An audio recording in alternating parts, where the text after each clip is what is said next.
chatting to Jamie before we came on.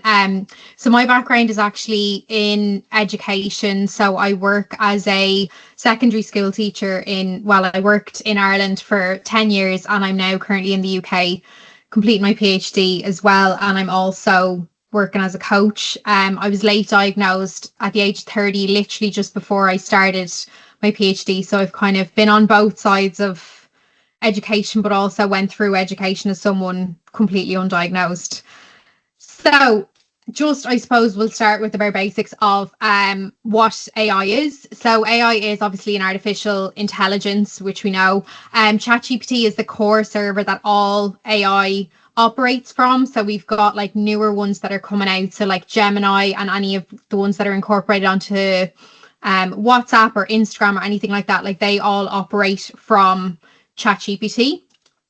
So AI is now being integrated into several aspects of our life. So it is on most social media platforms now. It's also on things like your emails. And I know one of the running apps that I have now actually has AI incorporated to track my best pace. So it's becoming increasingly more common, but also increasingly more accessible to kind of our day-to-days, which I think is a really positive thing. And like what Jamie has just said, it's a great way to break a lot of those barriers in terms of access to support for people with ADHD.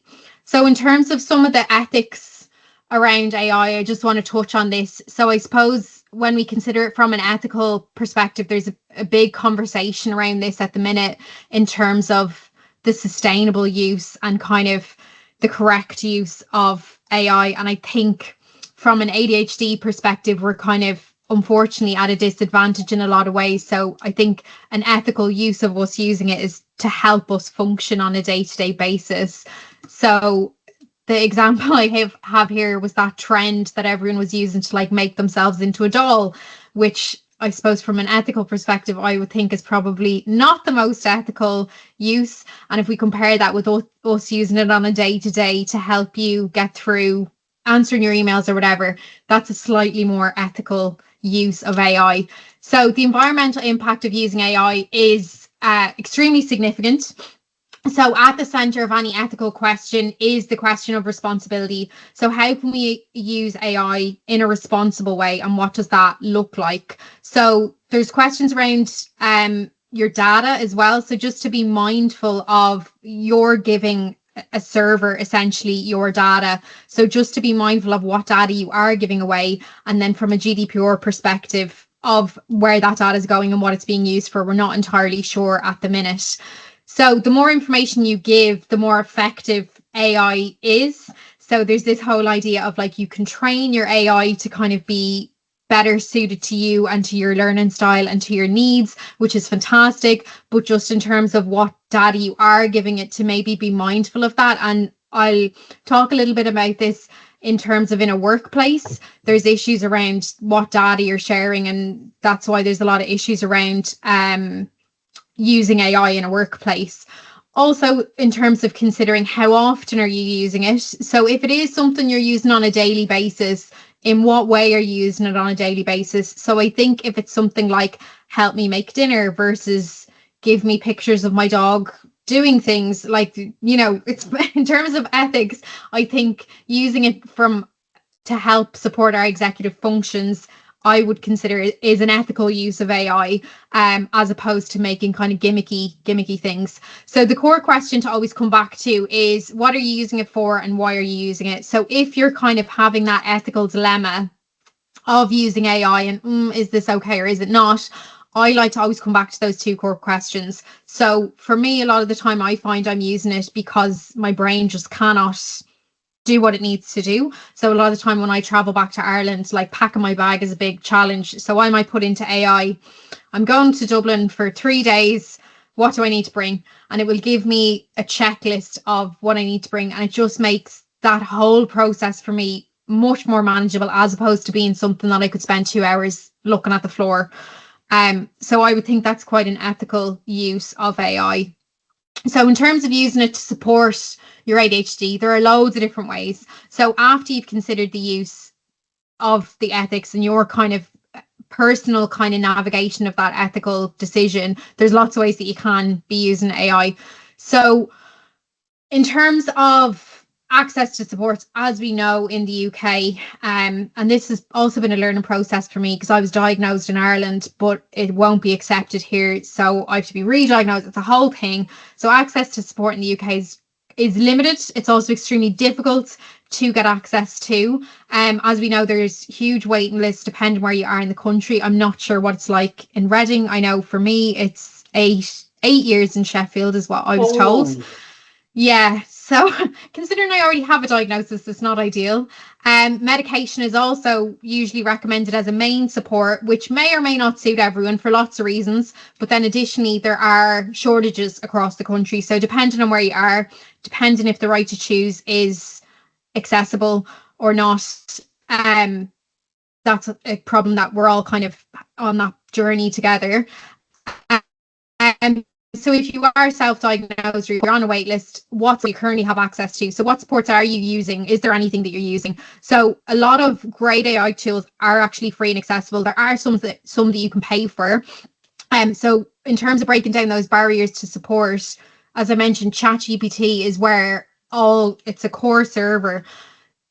That's completely free to use. I know there's the premium feature, but the basic free one that offers an awful lot and it's very useful for us. So if you're using it correctly, it can make us essentially more productive and I suppose quote unquote function better on a day-to-day and in a workplace. And I know we're kind of challenging that idea of what it means to function in a kind of neurotypical sense versus neurodiverse sense. But I suppose to function in society in the way that we're expected to function, AI is a great tool to help us with some of those challenges and with some of those barriers. So I've kind of broken it down. This is very text heavy and I'm happy to send it on if you want to come back to it for future references. I kind of tried to break this down by like executive function challenge and ways that you can use AI for those challenges. So time management and scheduling, that would obviously link back to things like your self-monitoring and your organization and planning. So you can set smart reminders. So AI can assist in sending timely, context-aware reminders. So, for example, nudging you to start a task or based on your location. So I know, for example, whatever AI you have incorporated with your email. So if you're with Microsoft, it's Copilot. If you're with Google, it's Gemini. You can incorporate those into your email, and you can actually on Copilot, it's really clever. You can like drag and drop things from your email onto a task list and it will actually create tasks for you in your calendar. It's really clever.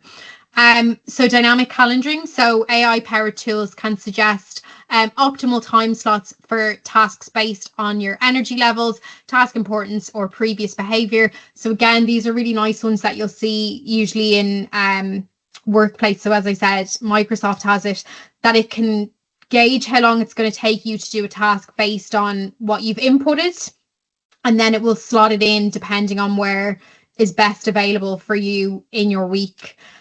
So routine builders, so apps like Reclaim or Motion. So I know Motion is paid for. Reclaim I'm not overly familiar with, but I know it's also I think it's a paid one as well, but you can do it on ChatGPT.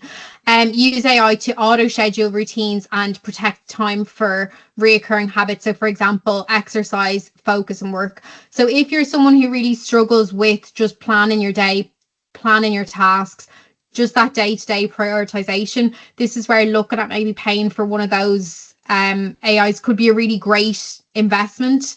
But as I said, ChatGPT will do a lot of this for you. So you can put in, right, I need a routine for my morning. These are 3 things that I like to do, and it will build one for you, which is great. So task initiation and completion. So prioritization helpers. So AI can break down long to-do lists into smaller, manageable tasks, and it can help you by using things like an Eisenhower matrix or an ABC prioritization. So I know for me, this is one of the main ways I would use it on a day-to-day basis would be, here's my to-do list. How do I do it? And it will break that down for me depending on deadlines, depending on how long it's going to take me. And again, the more frequently you're using that feature, the better it is at gauging how long it's going to take you to do those tasks. So for example, at the end of the day, I could say, task number 3 took me an hour. please keep this in mind in the future. And then the next time you go to do it, if it's like answering your emails, it will know, okay, you need an hour to do that or whatever. So this is where the data thing comes in terms of the more you put in, the better and more effective it can be, but just to be mindful of what data you are putting into it. So chunking larger tasks. So tools like ChatGPT can take large tasks. So for example, writing a report, and break it into smaller chunks, and also give you kind of rough timeframes of how long it's going to take. But also you can get things like templates or a guide or whatever. So I know for me, sometimes writing an email can feel really daunting.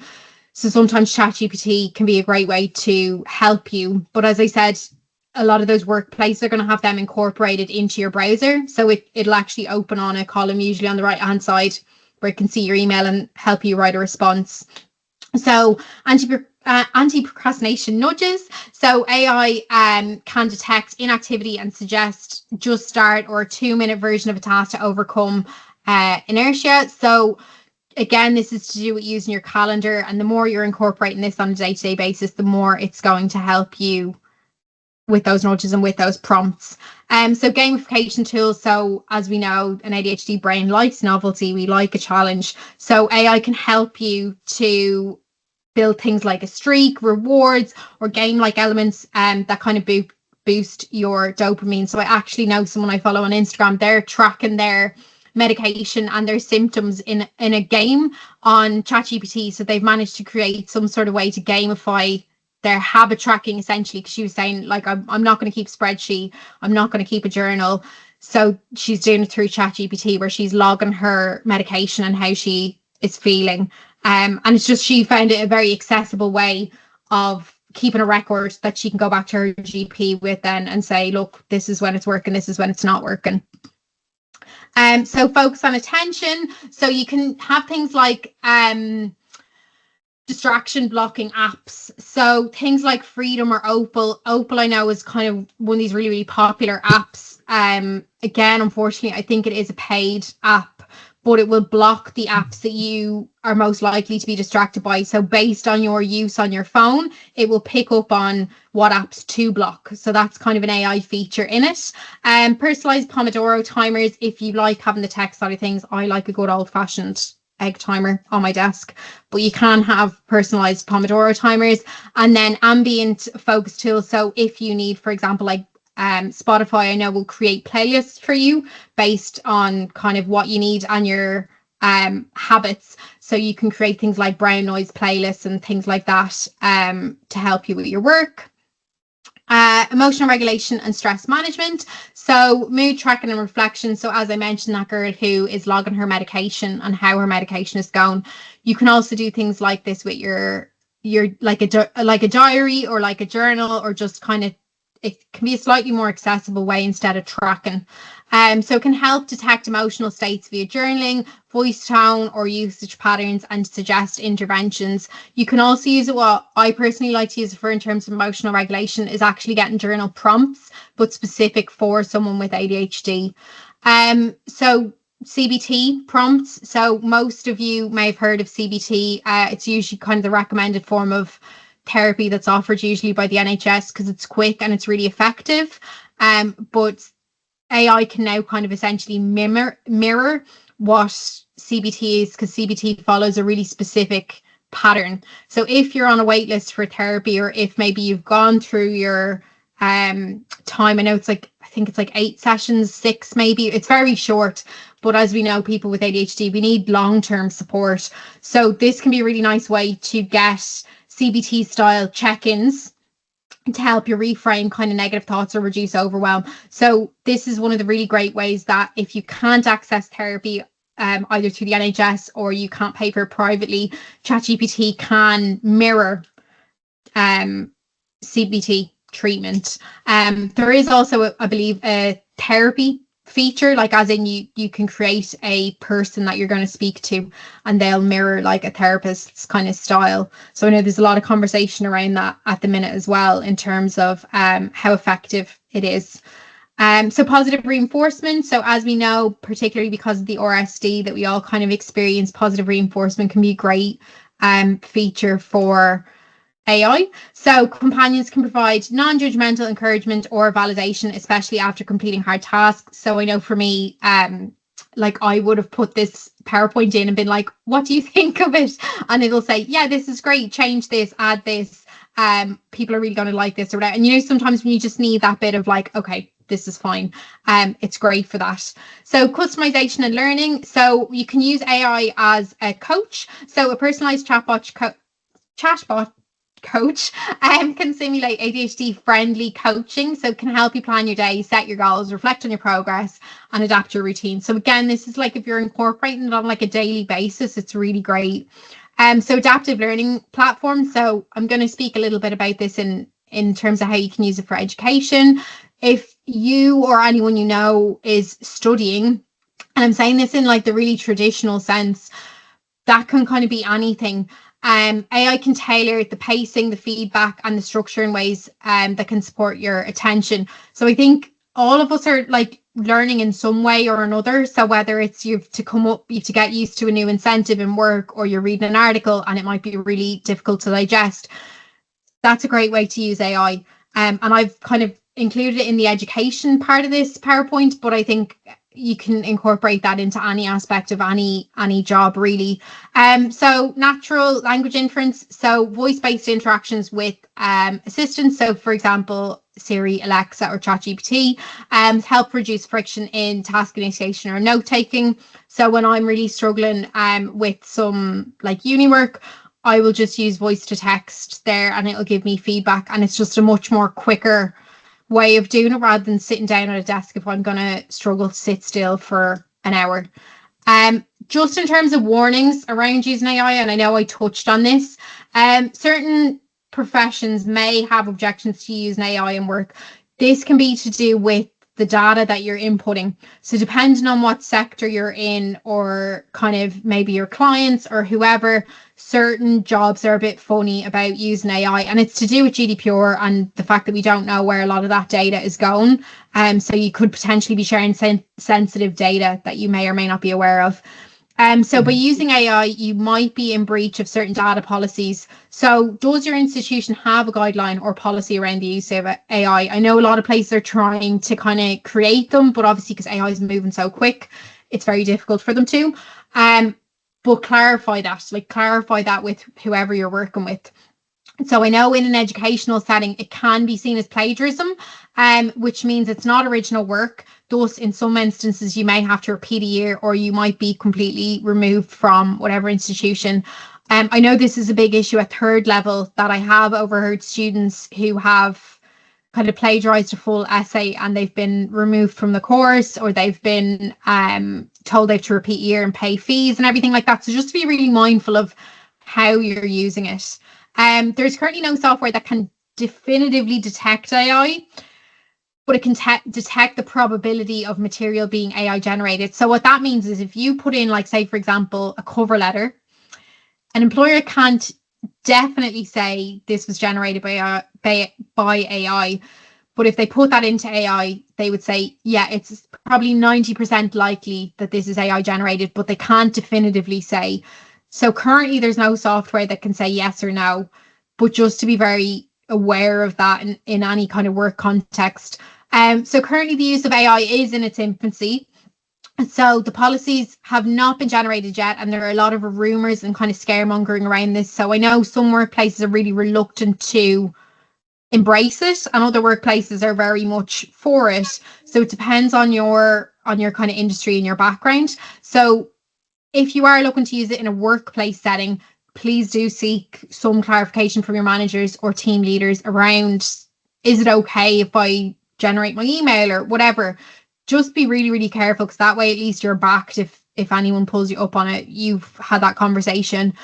So due to the growing abilities and increase of AI in technology, they will be discussing this and they will be creating policies. So I know in the place where I work, they're definitely doing a lot of work around it. But as I said, it's just trying to create a policy that's keeping up with how quickly AI is developing and how quickly it's changing. It's just proving really difficult for policymakers.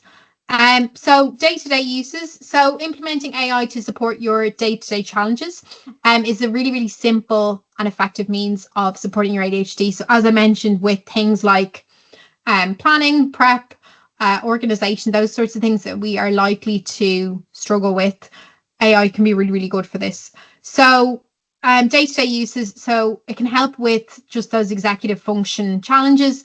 Day-to-day use does not necessarily mean daily use. So I gave the example of like when I'm packing to go back to Dublin. I'm not doing that every day, obviously, but it's something that I know every time I'm packing, okay, that's really helpful, and it makes that process a lot quicker. So rather than it taking 2 hours, it's going to take me 30 minutes. So I will use it every time I know I have to pack. So think about it. Are you asking it to create, review, or help? Like, what are you asking AI to do? Some simple things I like to use it for are things like meal planning, food shopping lists. So if you can kind of do a nice double whammy where you can say, help me meal plan for the week. I want to eat like chicken, steak, whatever. You can just give it some generic thing that you'd like to eat at some point in the week. It will give you a meal plan. It will give you recipes if you want. And then what I like to do at the end of that, after I've seen my like menu for the week, I will say, okay, can you give me a shopping list? And it will just give you a shopping list, and just makes that entire process, if you're someone who struggles with kind of planning your food and planning your meals, because I know for me, I can find it really, really overwhelming, just makes that process a lot easier. Chunking a task into steps. So for example, the laundry. So on certain days, I'm like, right, what do I need to do if I have to clean all the downstairs, or if I have to put the laundry away? As we know, our brain works in, it's not just as simple as doing the laundry. It's emptying the basket, separating the clothes, putting it in the machine. Like, there's various steps. So it will help you break those tasks down into steps. And as I said, you might not need this on a daily basis, but on certain days when you're just finding the executive function challenge is a bit harder than other days, it's really useful. So as I mentioned, planning my days, so the days when I'm not in work and I'm doing uni work, I'll get it to plan my day based around, okay, I know I can work really well between kind of 1 o'clock and 4 o'clock. What should I be doing in those hours of the day? Prioritizing your to-do list and your tasks. So again, if you kind of have a to-do list written out and you don't know where to start, pop it into AI and say, right, where should I start, or what should I do? Really useful for providing feedback on a piece of writing. So if you're like sending an email, if you're doing a cover letter, as I said, with this presentation, I got a bit of feedback on it and what to change. Any piece of writing, I think it makes the process a lot quicker. Like, I know some of us might struggle with emails, so they're kind of nice, like simple day-to-day ideas of how you can use it. Workplace uses. So in terms of just like daily things, I suppose you can be using it for, so tone, clarification, refinement. So I don't know if you've been in the setting where you've had a bit of a snotty email and you have to respond to it in a professional way. AI can be really good for that, where you've kind of maybe written your really emotive response, and you can pop that into AI and say, can you make this sound more professional, or make this sound more appropriate? So you're kind of getting it out of your system, but then you're not pressing send on that one. So AI can rephrase the message to improve clarity or reduce overthinking in a professional communication. So meaning participation aids, so you can get live transcription and summarization tool. So I know this is one of the things that Copilot does. If you have it in a browser, it will actually generate your notes for you. It will take your minutes for you. And I know for me, as someone who, like, I use Teams for uni work, and I would keep a visual transcript of the notes of the meeting, just so that if I need to go back to reference something, I have it there. And it's just really, really great, because I know memory issues can be a problem with it, and if an important detail is mentioned, you've just got a point of reference to come back to. So pattern recognition AI can track and learn your work patterns, so suggesting optimal times for deep work meetings or admin tasks. So if you're in a position maybe where you're like working from home, or you are working freelance and you're trying to gauge, okay, when's the best time for me to sit and do my emails? When's the best time where I'm going to be most productive in the day? Again, if you're using ChatGPT and you're tracking those things and using it regularly, it will be able to tell you when your like peak times in the day are. So for me, the pattern recognition, I think, is a really nice way of working with our brains, because a lot of the time we're kind of pushing back and working against our brains all the time. But if we can use AI to get that pattern recognition. We can work with our brains, like we can work with the times that our brains are going to work best. So AI scheduling assistant. So as I mentioned, certain calendars will do it. So it'll automatically block time in your calendars for tasks. It will put in breaks. It'll put in focus times and priorities. Smart to-do lists. So AI can prioritize your tasks, due dates, and promptly break complex projects into manageable steps. So automated reminders. So things like Alexa, like I've got reminders set up on Alexa to come in daily to remind me what I'm doing. I know Alexa is connected with my calendar. So, for example, before this meeting, I would have got a reminder saying in 30 minutes you have your meeting. So for me, that's just like, I don't have to think about it then. Like I don't have to worry about what's happening in the day. Alexa is going to tell me at some point if I've got something important on. And it just removes those thinking pressures and that bit of friction that we kind of would struggle with. So AI note-taking and summarization tools like Otter AI or Fireflies automatically transcribe meetings and summarize key points, so you don't have to rely on memory. So as I mentioned, those are two platforms that I think you can download them as an app and include them. But a lot of, as I said, Microsoft has introduced Copilot to do that, and Google has now introduced Gemini, which will also do that for you. So you don't necessarily have to go off and pay for a different app. A lot of those workplaces are actually doing them already. So information retrieval, AI powered search within notes and documents makes it easier to see things without needing strict organization. That sounds really complicated. Basically, sometimes if I'm going to read a text that's very, like, whether it's a policy or something that's not particularly easy to digest, you can actually pop that into ChatGPT and like ask it questions and it'll give you the key bits of information. Another really great one for that is Notebook LM. It makes it into a podcast for you, which is really weird. And it's American, but if you're someone who learns by listening or can digest information better by listening, it'll discuss like a policy or something that's like, really boring to read. It's just a nice accessible way to be using AI, and Notebook LM is definitely free. Summarize emails, and Sorters AI can help you categorize, summarize, and even draft email responses really quickly. So as I mentioned, the email one is now being built in Microsoft and in Google. So it's Copilot and Gemini, and they're free on all those platforms. So it's just having to play around with them and getting familiar with those particular ones, depending on what systems you're operating in. So educational uses. So I touched on this because I suppose I wasn't sure what people's backgrounds were. They might have children who might benefit from this, but also if you're even doing a short course yourself or you're looking at doing something like this. I know for me, going back to, like, I started doing my PhD 2 years ago, and AI obviously wasn't a thing when I was doing my undergrad, and oh my god, the world of difference it's made. Like, I just save so much time. I feel like I'm much more efficient when I'm using it the right way. So just to be aware that there's like a lot of really good platforms out there that are free.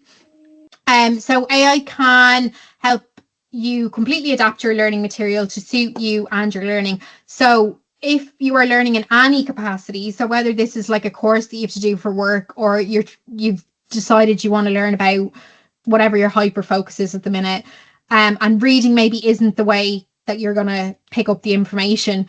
Again, as I said, pop it into Notebook LM, get it in a podcast form, take it with you on a walk. That's a way for you to incorporate your AI into your learning that makes it much more accessible.